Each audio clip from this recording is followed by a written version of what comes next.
అంటే ఒకరుంటే 15,000, ఇద్దరుంటే 30,000, ముగ్గురుంటే ఎంత 45,000 రూపాయలు మన ప్రభుత్వం ఇస్తుంది.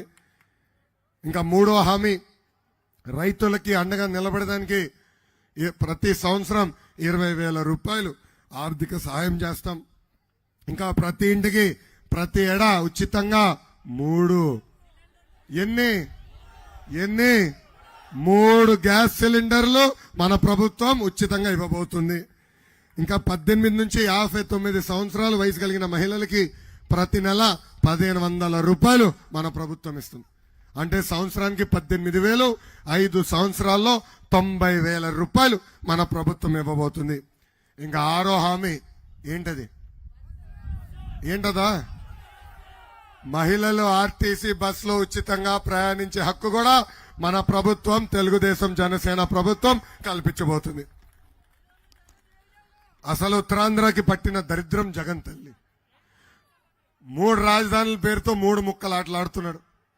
అసలు ఉత్తరాంధ్రకి దోచుకునేదానికి 3 కుటుంబాలకి లైసెన్స్ ఇచ్చాడు తల్లి.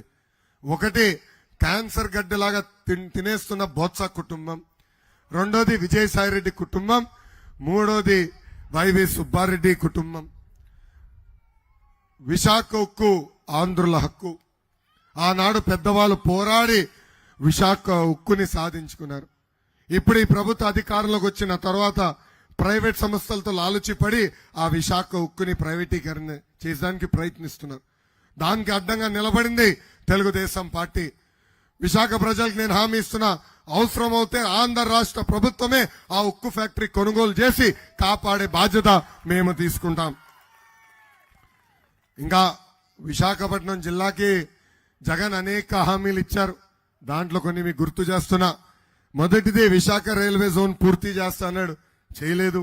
విశాఖ మెట్రో ప్రాజెక్ట్ పూర్తి చేస్తా అన్నాడు, అది చేయలేదు. మూతబడిన షుగర్ ఫ్యాక్టరీలు తెరిపిస్తా అన్నాడు, చేయలేదు.